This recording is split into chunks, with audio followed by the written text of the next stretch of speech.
Good afternoon, welcome. Appreciate y'all coming to our second CNG event. I'd just like to take a moment to thank a couple people involved in putting this on. Barb Fleischner from CNG back there. Hello, Barb. Thank you for helping us get this arranged. Of course, Bob Culp. There's Bob. Just back from a whirlwind trip through Israel, where diesel is $10 a gallon, I'm told. So if you think you're paying a lot now, that could be in your future. My name is Cory Tamczyk. I am the chief debtor of IROW. We are a garbage and recycling hauling company based in Mosinee. My involvement in CNG is I wish to pay less for the fuel that's powering the trucks collecting garbage and recycling. Tired of putting that money in somebody else's pocket. Help make me a little bit more competitive. Don't really want to waste too much time hearing myself talk. I want to get right into our program today. We have three speakers lined up. First off is Jeff Shefchile from Paper Transport Incorporated, or PTI. He's going to talk to us about the Wisconsin experience in running CNG in his trucks. We'll follow him with Mark Radke from Integris. He's going to talk about fueling station considerations. And then I'd like to welcome to Wisconsin Mr. Steve Richardson from Public Solutions Group. He came all the way up from Dallas, and he said it was 68 degrees when he woke up this morning. And I expressed my appreciation for that. And then at the end of all this, we're going to let the truck dealers give us 10 minutes each. Gentlemen, 10 minutes. I will give you the hook. Tell you a little bit about what the truck dealers have for offerings in CNG here in central Wisconsin. So again, thank you for being here. This whole process is being recorded. It'll be on YouTube. The first one, I guess, is on YouTube already, right, gentlemen? And so this will be as well, in case you want to review it for future reference. So without further ado, Jeff Shefchile from PTI.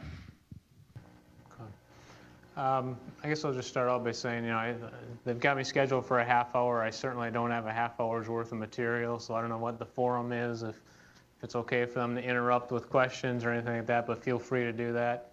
I'm just going to kind of give an overview of, what we've done with our CNG trucks over the last little more than a year and a half. It's been about 2 years that I've been working on the project. First of all, just an overview of Paper Transport, based out of Green Bay, Wisconsin. We're a for-hire regional trucking company. We currently run just over 300 trucks and about 900 trailers. We have operations in Wisconsin, Illinois, Oklahoma, Florida, and Georgia.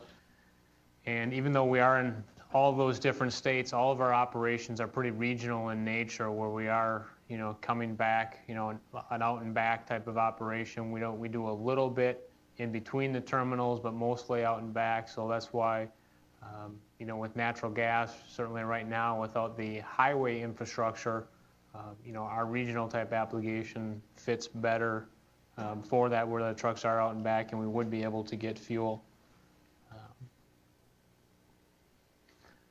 The first thing here, just give a little bit of explanation of why CNG.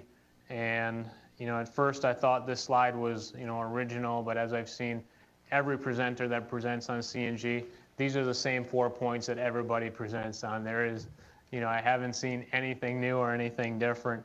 When we first started looking at this, it was probably the summer of 2009, and that's when there was a lot of talk about carbon credits, carbon trading, and a lot of that was going on. We haven't heard, since the 2009 election, we haven't heard anything about cap and trade and things like that. But at that time, there was a lot of that happening. And what we were doing is looking for an environmental solution for our customers. We wanted to find some way to differentiate ourselves.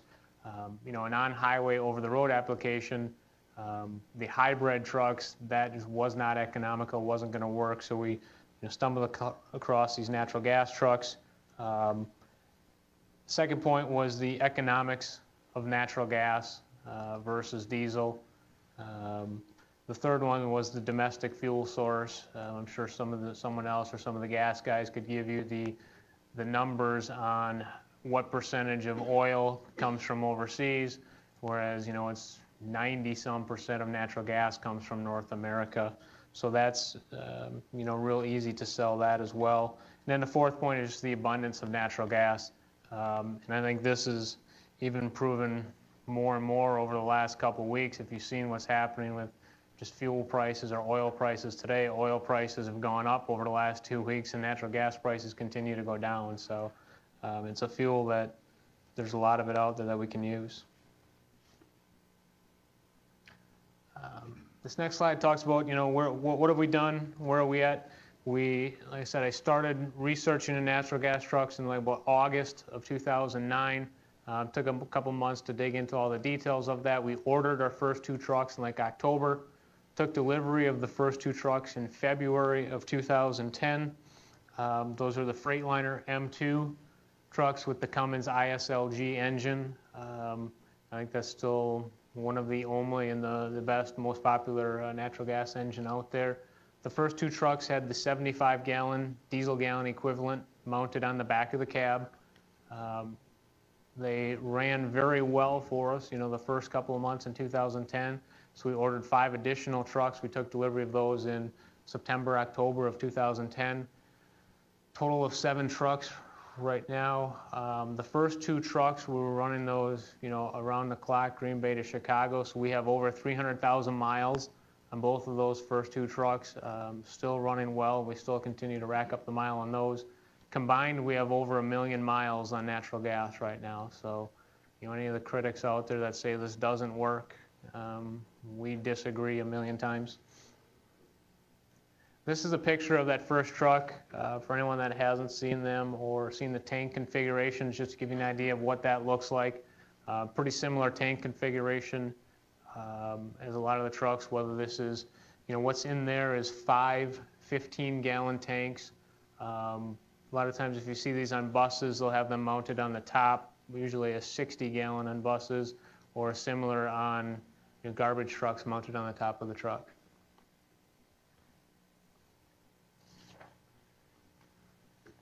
Our application where we're running the trucks, obviously one of the hurdles that we ran into getting started on this is where are we going to get fuel. We're fortunate that one of our major lanes is Green Bay to Chicago, and there's fueling stations in the Milwaukee area. So what we're doing with these trucks is running them daily, Green Bay to Chicago. We're filling in that Milwaukee area. It lies right in between. Our drivers are having to fuel going both ways because the first trucks, only had that 75 gallons on there, so they fuel on the way down to Chicago and on the way back up. We're getting about 2,200 miles a week per truck. That's if they're doing 1 turn. Some of those first trucks, like I said, we were doing 2 turns a day to Chicago because we wanted to rack up the miles on the truck to really see how they were going to perform. Our gross vehicle weight's between 55 and 80,000 pounds. That's the total. So we are grossing out at 80,000 pounds, and the trucks are pulling that. And again, I mentioned, the trucks are performing very well in that heavy application, but a no-hill application. I mean, there are very, very minimal hills in Wisconsin in total, but Green Bay to Chicago is a flat application. So this, the 9-liter engine, 320 horsepower, has been working in our, Class 8 trucks running over the road. This truck right here is a truck that we just took delivery of a couple weeks ago. Obviously, this is the Kenworth, and on this one, you'll see the tank configuration. Yes, I do have a laser pointer. Not sure if I do or not. No, that wasn't it. This truck right here, we have on the back of the cab the 75-gallon cabinet again, but on here it's 3 25-gallon tanks. So you'll notice the cabinet is a little bit shorter. Obviously, this is a sleeper truck on a day cab. This new configuration of the tanks with the 3 25-gallon tanks would not stick over the top of the cab, so that would help just from an aerodynamic standpoint. And then this truck also has the 40-gallon tank mounted on the side rail. So this truck has 115 gallons on it. And with that, we think we can get up in that over 500-mile range so that the truck can operate a full day. 1 day's worth of fuel on the truck is what we did with this. We're also running another test truck that we got from Freightliner that on the passenger side of the truck has another 40-gallon tank. So there you've got 155 gallons, which then, depending upon fuel economy, you could get up to 700 or more miles on in one fueling. Again, this is the truck that we just got. This truck has the 11.9 liter or the 12-liter Cummins engine in it. This is the engine that we've all been long awaiting for. I think there's only a few of them on the road in the U.S. right now. We've We've had the Freightliner one for a few weeks, and this one for a couple weeks, and both of them have been performing very well. When we put it on the road, we put it on the road, and we were just sitting by the phone waiting for the call that he was going to be broke down on the side of the road because it's a brand new engine. Like I said, there's only a few of them out there, and we still haven't gotten that call. And between the two trucks, we have probably over 30,000 miles on them already, and they've run flawlessly up until so far. So we're very excited about that. This engine, which I'm sure some of the truck guys will tell you, is probably a little more than a year away from full production. It's just in the testing stages, but at this point, the testing is going very well.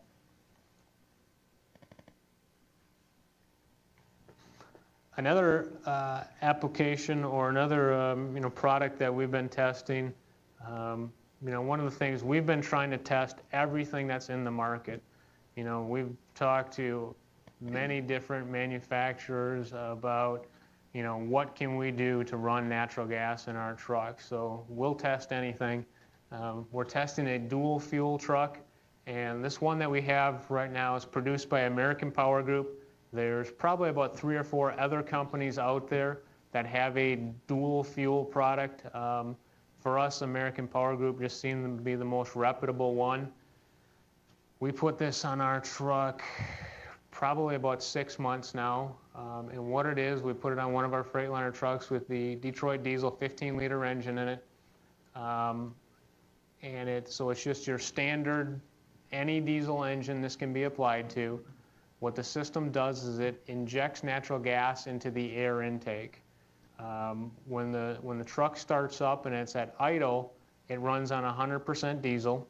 And as you take off of the truck and the truck starts going, and again, this isn't the engineer, I'm not an engineer, I don't know the technicality of exactly how it works, but the system starts to inject natural gas into the air intake.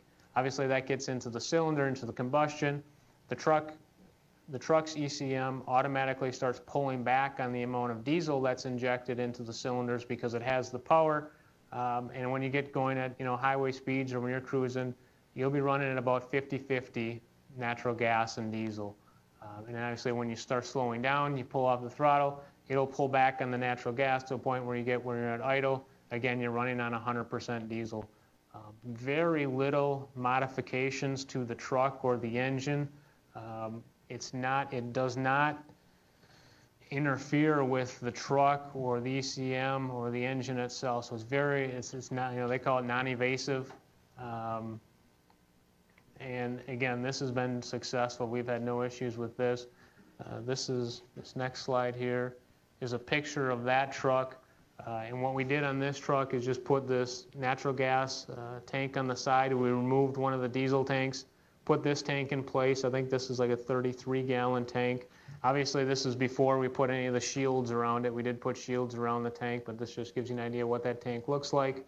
Natural gas line runs to the engine, and it's got a kind of like a collar that goes around the air intake system and injects natural gas into the air intake.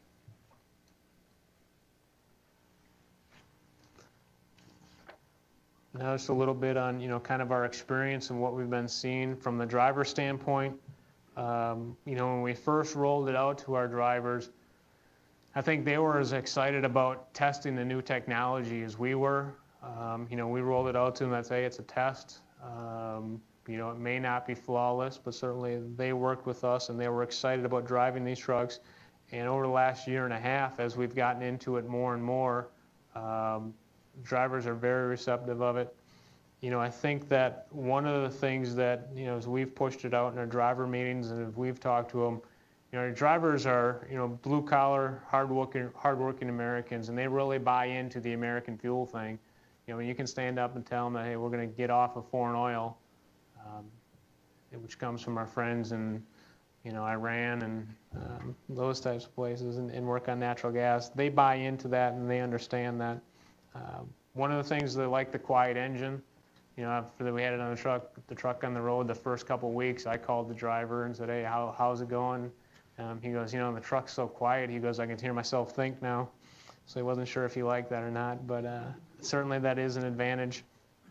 A couple of the problems that we've had up until this point, the bottom 2 bullet points there, Our current fuel station's undersized. You know, we're working with the fuel stations down in the Milwaukee area that are owned by We Energies, and they only put out about 2 gallons a minute. So our driver's sitting there for 30 minutes at a time to get filled up, and that just doesn't work. You know, all of our drivers operate in an environment with the hours of service, or anyone, you know, they're not paid by the hour, they're paid by the mile. So that fueling, that time that they're spending fueling, and certainly having to fuel because of the tank capacity on the first trucks that we had only had the 75-gallon tanks. They were having to fuel twice a day. They were spending over an hour a day fueling. So that doesn't work. You know, and obviously that's not the solution long term. We knew that those stations were undersized. We knew that they weren't right for our application, but we wanted to test it and we wanted to get out there. So, you know, we are working on a new station in the Green Bay area and looking at some other stations as well. There's some stations I know that are opening up in the Chicagoland area. So when we can use those stations that fuel at a normal fuel rate, that problem is going to be solved. The issue of the fuel tank size, that problem is being solved with the new trucks that we're getting, you know, and potentially adding tanks to the side of those first trucks as well so that they can carry the fuel that it needs so they only have to fuel once a day. From a maintenance standpoint, what we've seen is increased maintenance costs with these trucks comparative to our diesel trucks, which is actually the opposite of what the refuge guys will tell you. They'll say that they have lower maintenance costs. And again, I don't know exactly the details of that, but from what we've seen, the first point was, you know, more frequent oil change intervals. And I think that's somewhat because we're one of the first companies to be running this truck over the road. Cummins is a little bit unsure of, you know, how far can we go on the oil change intervals, and it's a smaller engine, so more frequent oil change intervals. That's increased the maintenance cost, and some of it's just the unknown. You know, when we ran into any issues initially, you know, when you're the only truck in the 1,000-mile radius that's running this engine or whatever, obviously the familiarity and the speed of getting that fixed was part of an issue. One of the things we ran into was fuel filter issues, and actually that was more from, again, the station that we're using. You know, these stations weren't built to pump out the gas that we require them to, so we did have some issues with fuel filters. The engine initially has some problems with the turbo. I think since we've started, they've went to a new turbo completely, and that's, I believe, eliminated all of our turbo issues. The other thing is you've got spark plugs. Obviously, in a diesel engine, your spark plug cost is 0. Here we've got spark plug costs. So, you know, but the rest of the truck is a truck. You know, outside of what's underneath the hood, all of your other maintenance cost and all those other maintenance things, the truck is going to be the truck. So, and then from an operating cost standpoint, you know, I didn't put any numbers in here because obviously I know that in this group you've got all different types of applications, and you know how you look at your cost, whether that's based on an hourly, you know, a rate per hour, or we do everything on a rate per mile. That's going to be different for everybody, but you know these are the cost factors that go into there. You know, obviously the incremental purchase price of the vehicle, the tax credits that were there back in 2009 obviously expired. They got reintroduced into the Senate actually just yesterday, so potentially be some tax credits available to help with that incremental cost. The fuel, you know, right now tremendous savings on fuel. I didn't see the diesel as we came through Wausau, but I know it's over $4 a gallon in Green Bay. And you know, Mark's going to talk a little bit about, you know, what is the real cost of natural gas. You know, if you go out to the website cngprices.com, you can see it anywhere from $1 a gallon to over $2 a gallon. So what is that real price of CNG? And then it's just, you know, comparing that and finding out the savings. From a maintenance standpoint, again, I mentioned, you know, our maintenance cost at this point is higher with the natural gas, but it's certainly, you make up for it on the fuel side. You know, I've got driver pay in there. Because with the long fueling times that we're experiencing with our current fuel station, you know, we had to do something to compensate our drivers for that. But in the future, we think that's not going to be an issue because we plan on, you know, having stations that will fuel at the same rate as a diesel vehicle. So that's all of my slides. So that's the bulk of my presentation. I don't know if we can take questions now or if we're going to do questions at the end. If anybody? Yeah.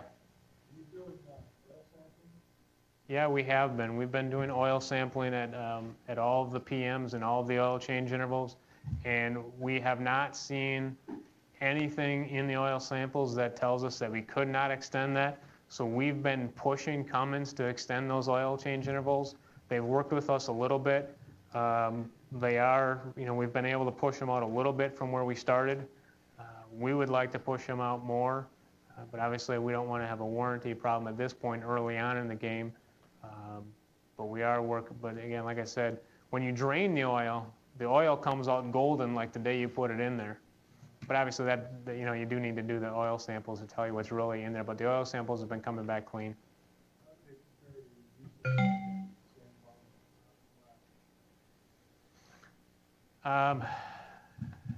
I don't know for sure, but I would say comparable because, like I said, the oil samples are coming back clean. Yep. Have you considered time fill overnight fueling so that trucks are full in the morning and ready to go? We have, but that will not work for all of our applications. What we're doing right now with these handful of trucks running Green Bay to Chicago where they're home every night, that would work for those few trucks. But like I said, even for the first 2 trucks, we were running them twice a day, Green Bay to Chicago, so they weren't sitting for more than 10 minutes for the one driver to take his lunchbox out and the other driver put his lunchbox in. We have applications where we run trucks 24/7. As we get into long term where we're going to run our over-the-road trucks or our sleeper trucks, they're not going to be sitting at home. Our trucks are not, even though they're coming back to the home base, and not on a regular basis. But for some applications, time fill would be the right answer. Wonderful. All right. Jeff, thank you so much. Let's give him a round of applause.